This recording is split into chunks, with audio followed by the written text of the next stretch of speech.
A widowed millionaire saw a nanny breastfeeding his baby, and in that single moment his whole world cracked. His hand shook on the door, his mind went blank, and his heart felt like it stopped working. He did not know if he was looking at a crime, a betrayal, or a miracle he never asked for. The room was quiet, but it was the kind of quiet that holds danger, the kind that tells you something deep is hiding in the shadows. He had lost his wife only 2 months earlier, and now he was watching another woman hold his son in a way that pulled every old wound open. Nothing felt right, nothing felt normal, and as he stepped inside the room, he knew one thing with painful clarity. Life in that mansion was about to tear open in a way he was not prepared for. The sound of baby Ethan crying had been shaking the Dawson mansion since late afternoon. It was a sharp cry, a painful cry, the kind that cut through every room like a cold wind. The house was big, with high ceilings and polished floors, but the size did not hide the sadness inside it. Since Rachel Dawson died during childbirth, the home had become a place of silence and half-finished memories. The quiet was always there, but tonight the crying made it feel even heavier, almost like the walls were closing in. Downstairs, Ariana Brooks moved her hand slowly across the marble floor.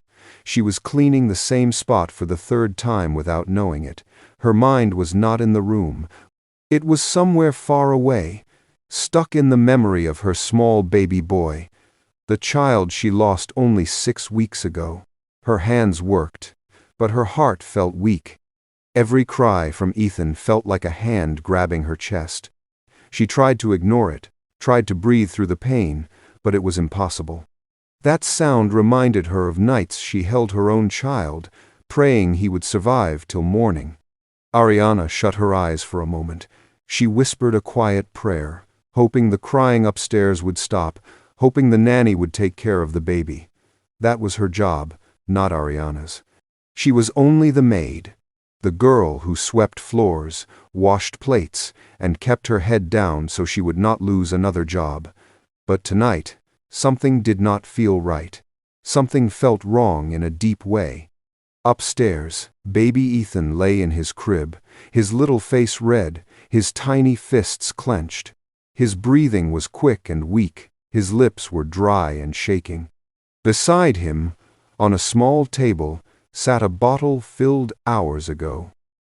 The milk had spoiled in the Texas heat, giving off a sour smell that floated around the room. The nanny, Kayla Turner, had left earlier, saying she needed to buy special formula. She never returned. And in another room, behind a closed door, sat Michael Dawson, the father, the widowed millionaire everyone respected.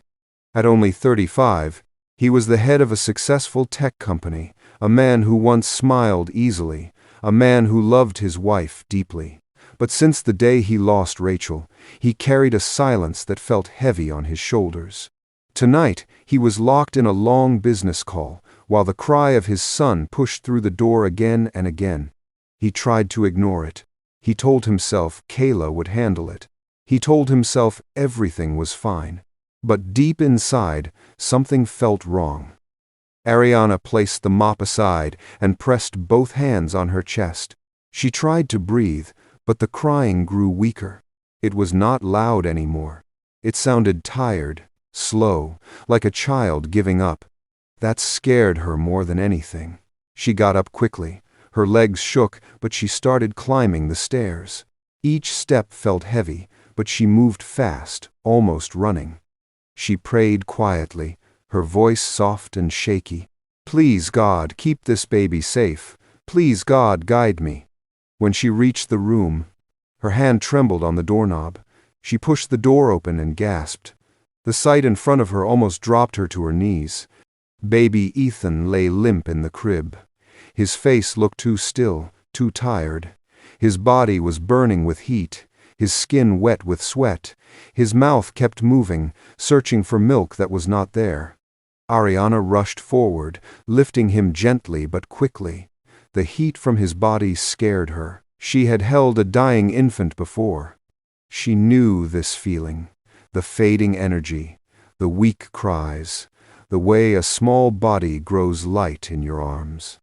Her eyes filled with tears. She looked around desperately. She saw the spoiled bottle and felt her stomach twist.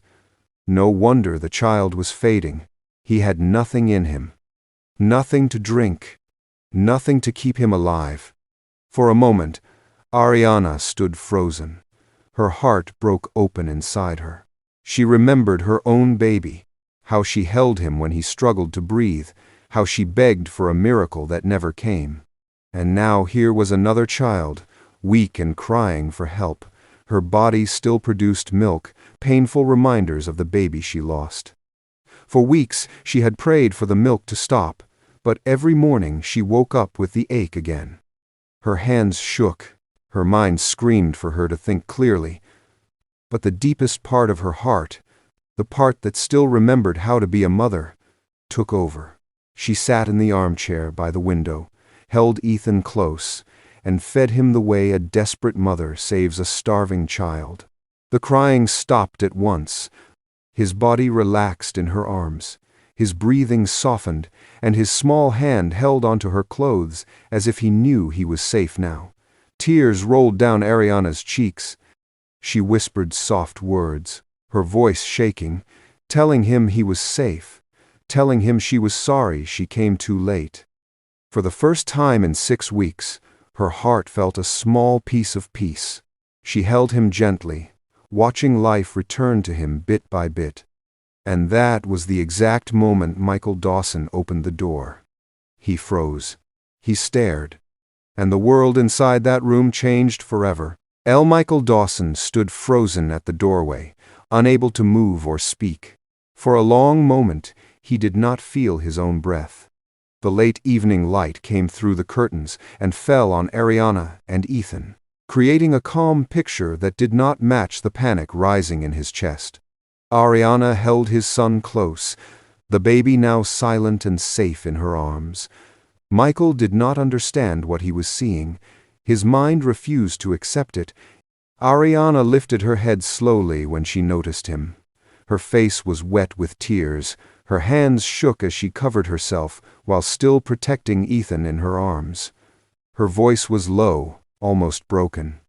"Sir, please, I can explain."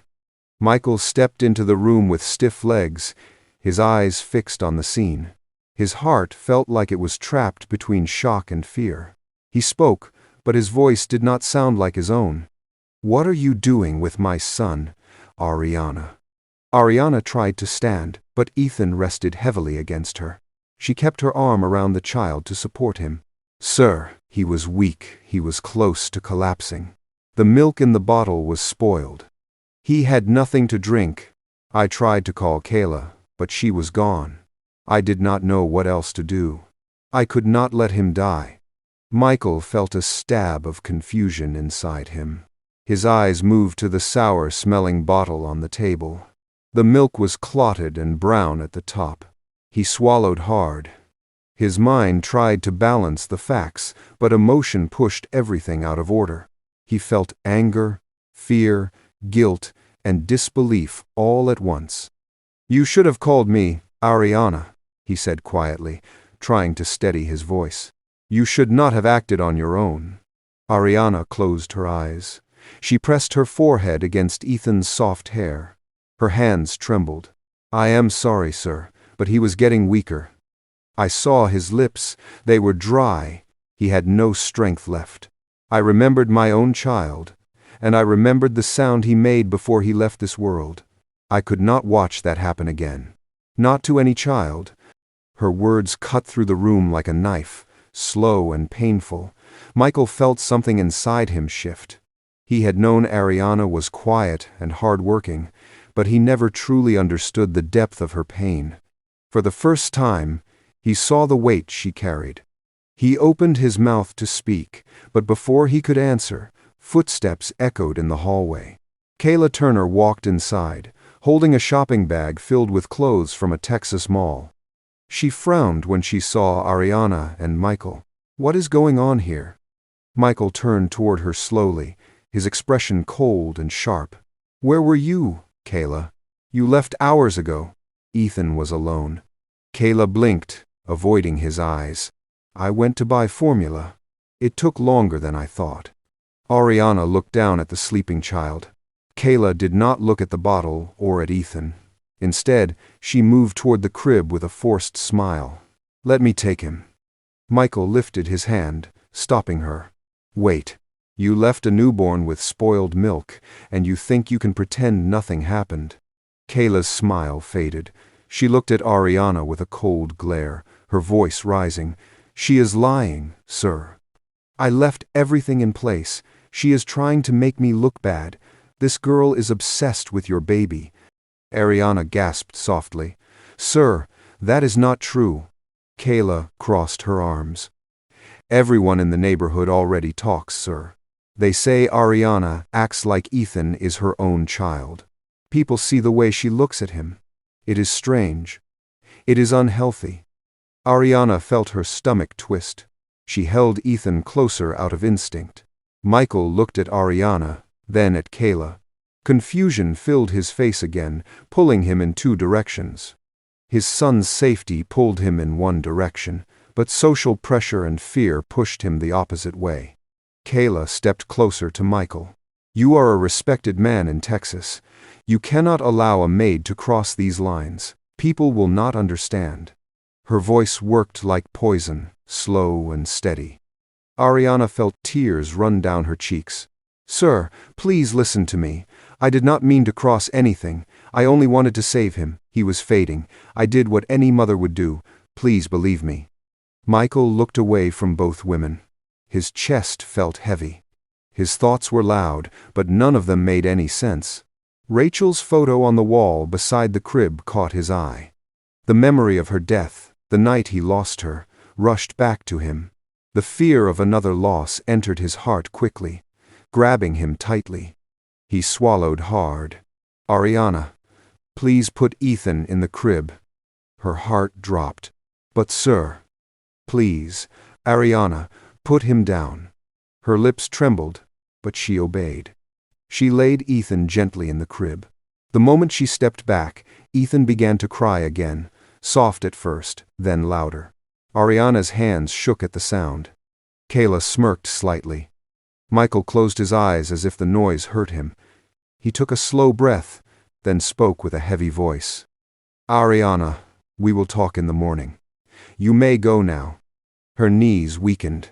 She felt the meaning behind those words. She backed toward the door, tears falling without stop. She left the room slowly, her heart breaking with each step. Behind her, Ethan's cry grew louder.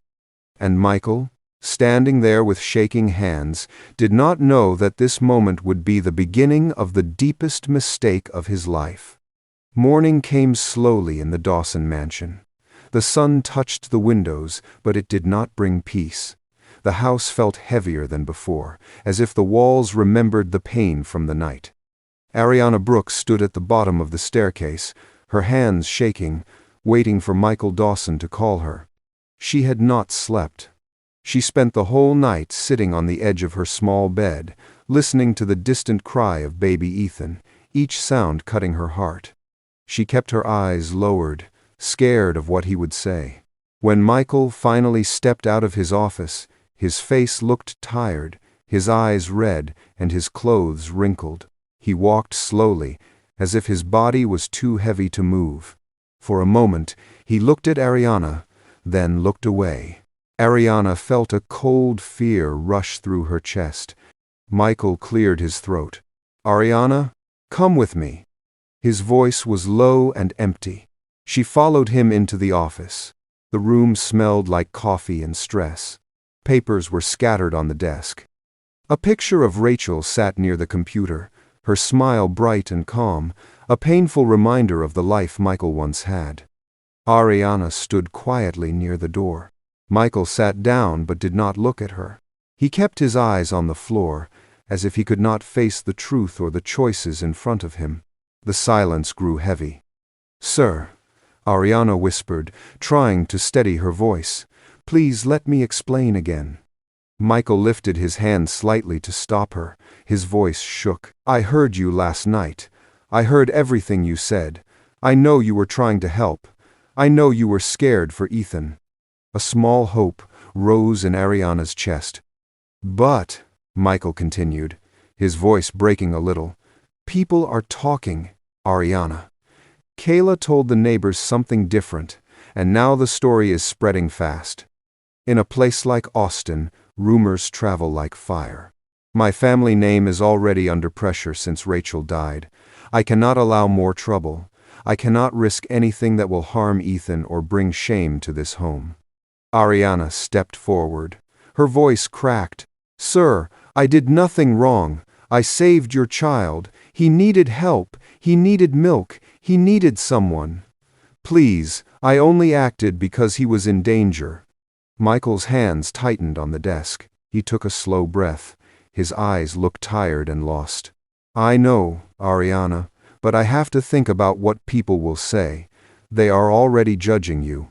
Some of them think you are too attached to Ethan. They think you crossed a line." Ariana felt as if the floor under her feet was falling apart. "Sir, they do not know the truth. They do not know what happened. Please, do not believe their words. I loved my own child, and I saw the same danger in Ethan. I only wanted to help." Michael stood up suddenly. He pressed his fingers on his temples, trying to calm his mind. His voice came out heavy. "Ariana, you are fired." The words hit her like a heavy stone. She covered her mouth to stop the scream that tried to escape her. Her legs shook. Her eyes filled with tears so fast that she could not clear them.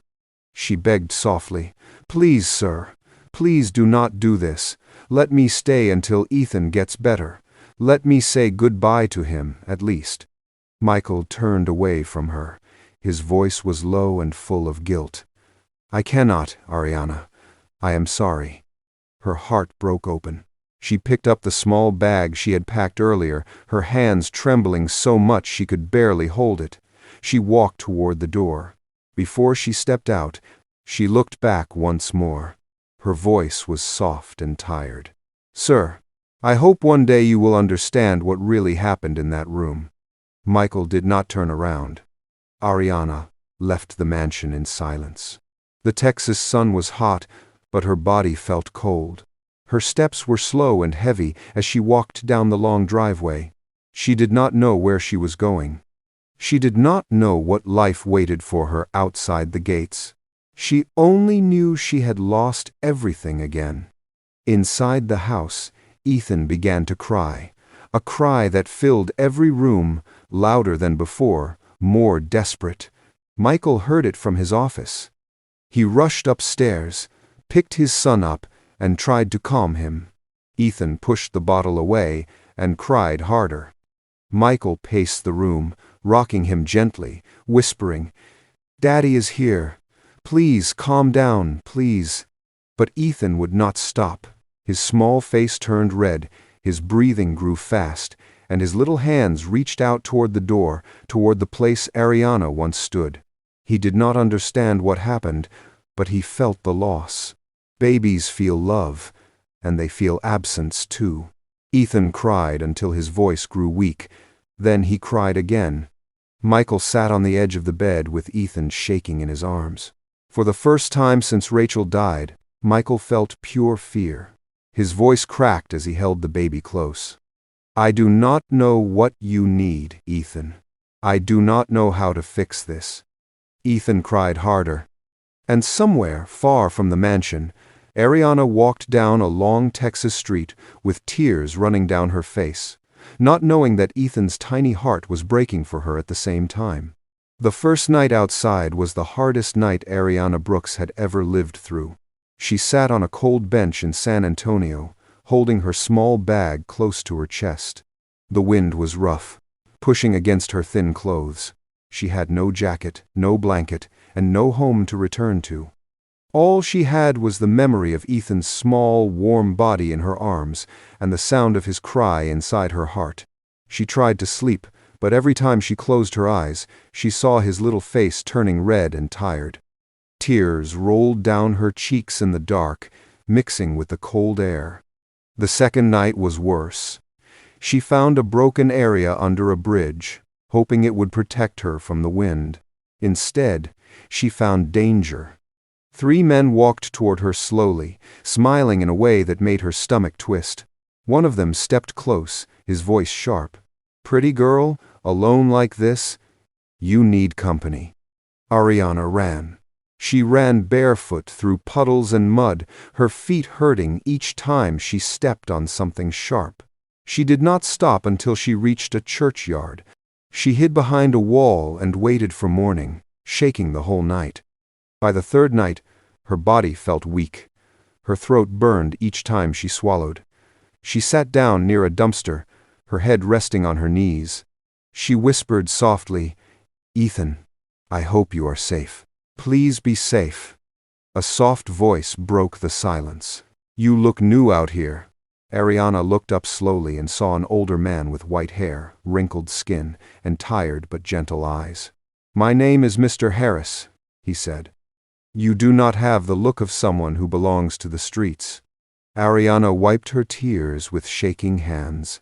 "I lost my job," she whispered. "No one will hire me without a letter. I have nothing left." Mr. Harris nodded. "There is a group of us under that bridge," he said, pointing. "We share what little we have. Come with me. You will be safer with others." Ariana followed him. Under the bridge, she met 5 more people, each carrying pain in their eyes. They welcomed her with soft smiles. They shared a piece of bread with her, and someone gave her a half-torn blanket. Ariana thanked them with trembling lips. Days passed. Ariana's face grew thin. Her clothes became dirty. She searched garbage bins for food, picked bottles for coins, and drank water from public taps. The worst pain came each morning when her body reminded her she still had milk. Her chest ached deeply, and she cried quietly, because the only baby she wanted to hold was far away. Meanwhile, Ethan's condition grew worse. At the mansion, he refused every bottle. He cried until his body shook, then cried again even when he had no strength left. His eyes looked tired, his skin pale. Michael held him for hours, walking around the house as if his legs were carrying the weight of the world. Nothing helped. Michael called a nurse, then a specialist, then another.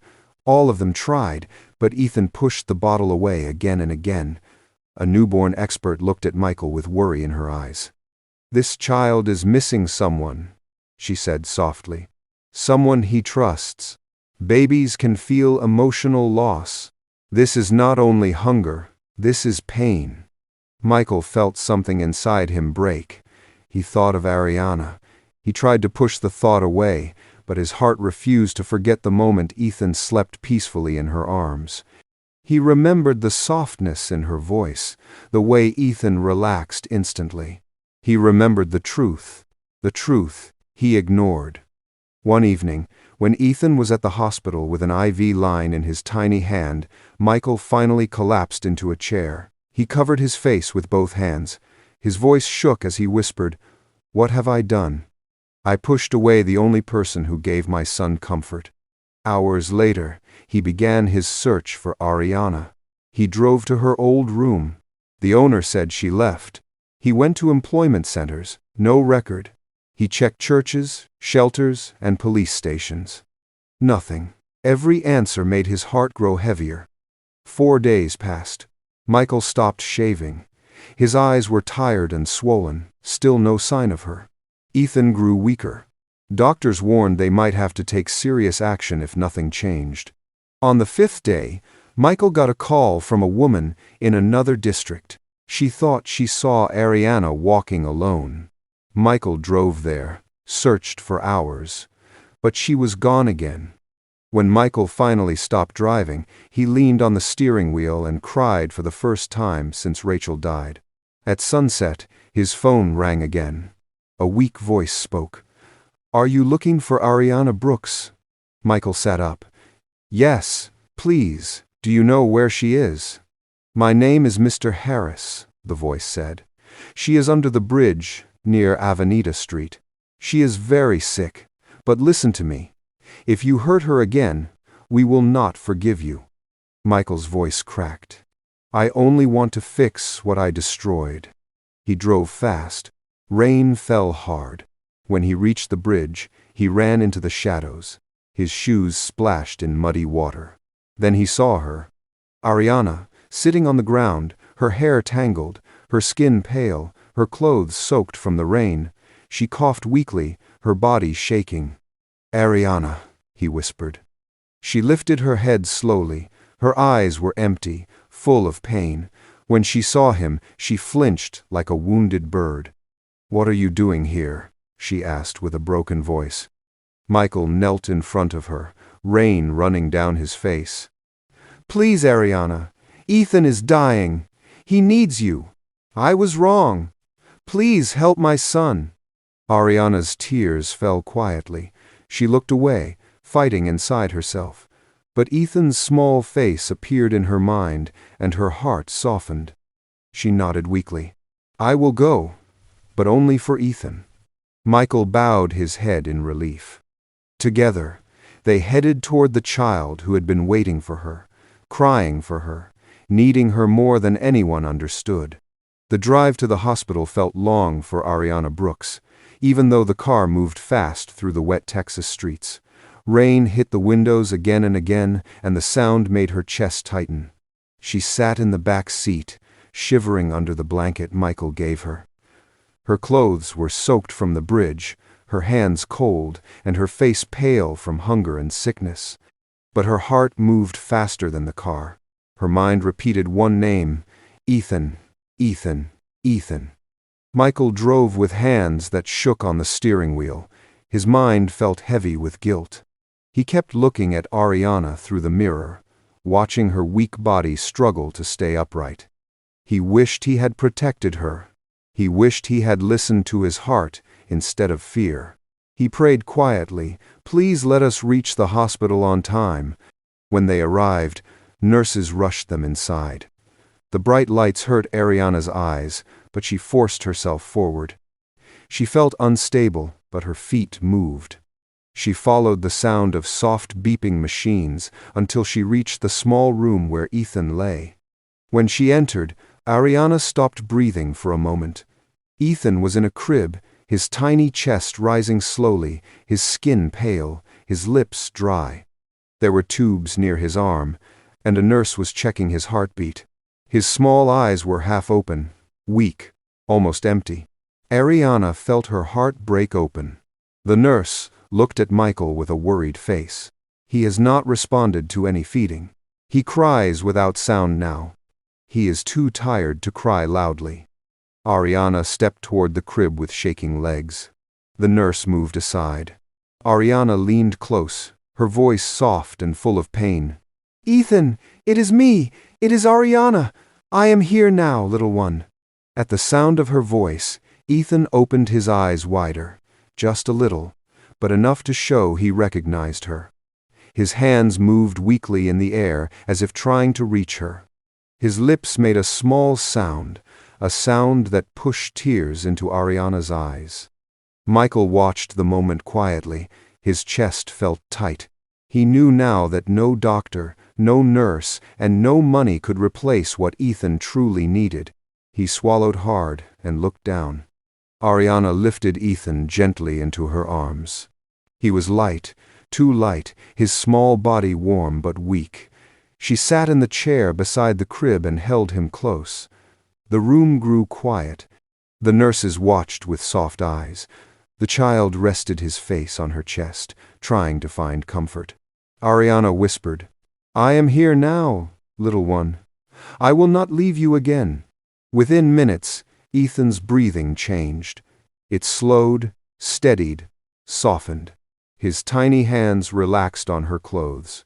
He let out a small cry, then another. Then he pressed closer to her, searching for the comfort he had lost.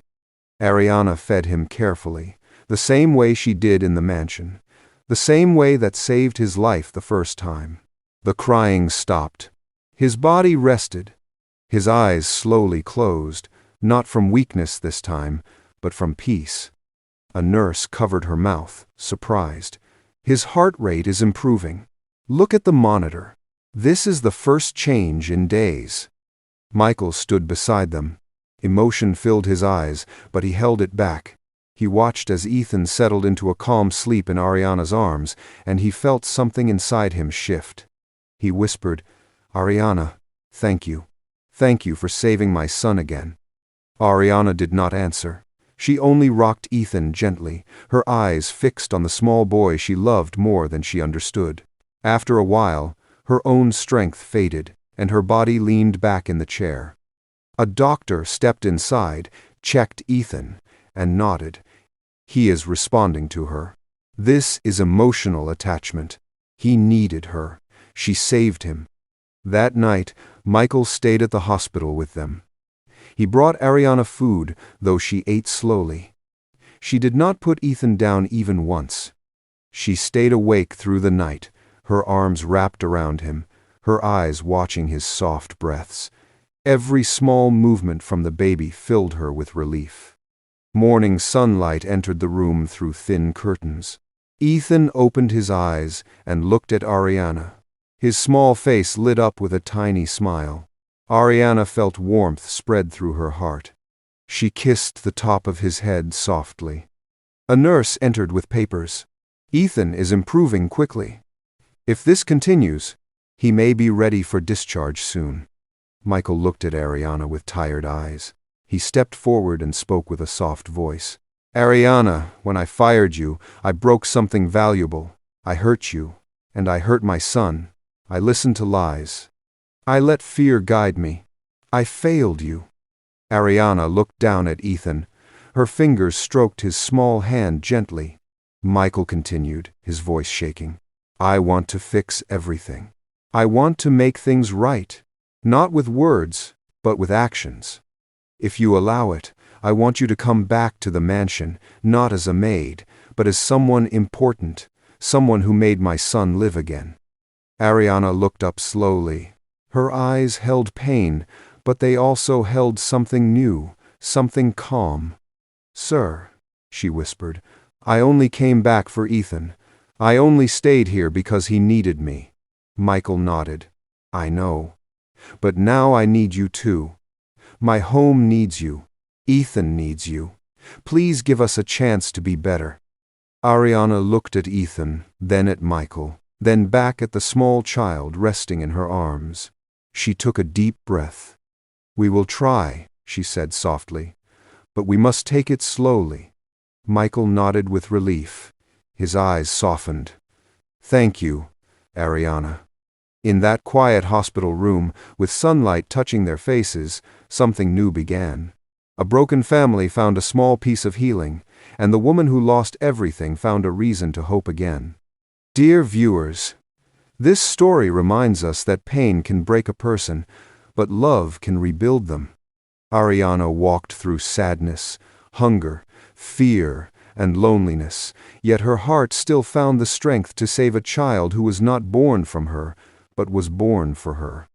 Michael learned that money cannot protect a home, and fear cannot raise a child, but kindness, truth, and humility can bring healing. Ethan showed that even the smallest soul can feel love, and even a baby can teach a grown man how to be human again.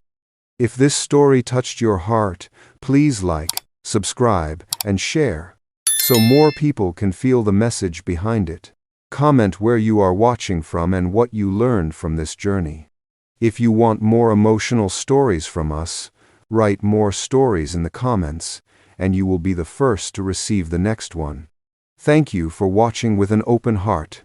This story is a reminder that second chances are real for those who still believe in love, forgiveness, and hope.